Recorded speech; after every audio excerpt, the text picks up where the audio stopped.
My name is Jeremy Arnold, and this is my story.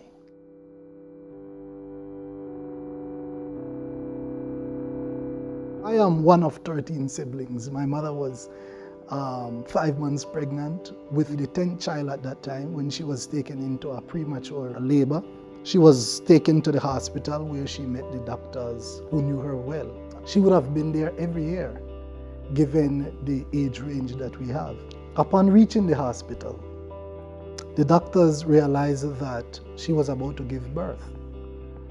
She was only 5 months pregnant, and the doctors delivered the 5-month-old fetus and threw it in the garbage can.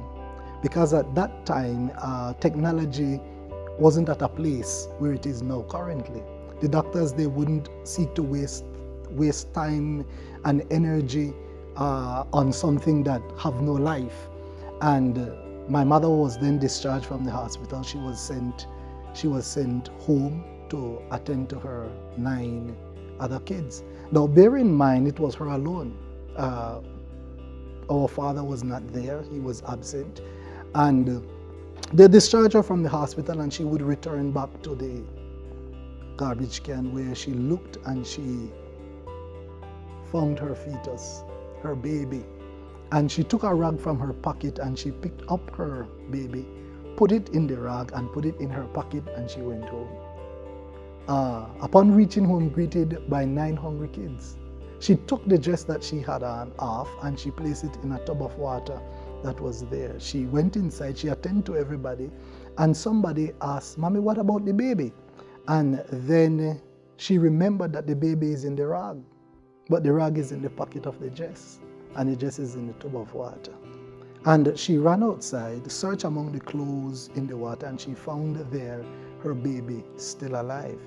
And she said she heard a voice saying, "Go and stand with it out in the sun." 8 days after, however, the fetus took very ill, and she had to take the fetus right back to the hospital. And the doctor was amazed that after 8 days, the fetus is still alive, and they discovered that the fetus' blood was poisoned, and the fetus was in need of a blood transfusion. However, they told my mother that there is no blood in the blood bank. They had only one blood, and it is the blood of a white man that was not yet screened. My mother, with the faith that she has and the courage that she has, she said, "Give it to him. That's the blood that belongs to him." Trying to appease this lady, the doctors knew well that this is a hopeless case, but to get rid of this lady, they did the blood transfusion. And after they would have finished, they finished about 11:30 the night. The doctors went to my mother and said, "You could go home, because at midnight, half an hour from this time, that fetus will die," because we did not follow protocol.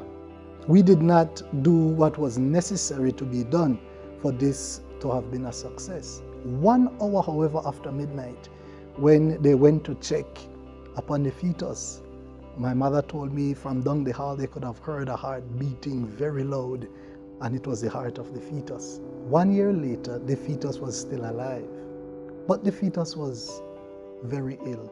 So my mother had to take the fetus back to the hospital, where she met there the same doctor and the same staff. Now somebody might ask, why didn't she go to another hospital? Well, the truth is, she was extremely poor, and she couldn't afford going to another hospital. But more than that, at hindsight now, I see that it was God working for the life of the fetus. And God would have this doctor and these staff to witness the miracle working power of him. The doctor then was amazed that after 1 year, the fetus is still alive. At this time, you would think that the doctor would recognize that there is a supernatural power working behind the scenes. But the doctor looked at my mother and said, "Don't get too attached. At the age of 2, he will be totally crippled. At the age of 3, he will be totally blind. At the age of 4, he will be a complete retard. And at the age of 5, he will die." I want to say that man can appoint, but God ultimately disappoints. At the age of 6, the fetus went into primary school, not with a cane, because he wasn't blind, not in a wheelchair because he wasn't crippled, and he wasn't placed in a special section because he wasn't a retard. As a matter of fact, the fetus aced every subject in primary school, went on to high school and to junior college. And I want to tell you that that fetus happens to be me today. Currently, I am in Jamaica studying at the Northern Caribbean University. Maybe you might have been rejected or thrown in a can like I was. But I want you to know that all is not lost, that God is behind the scenes of your life fighting for you.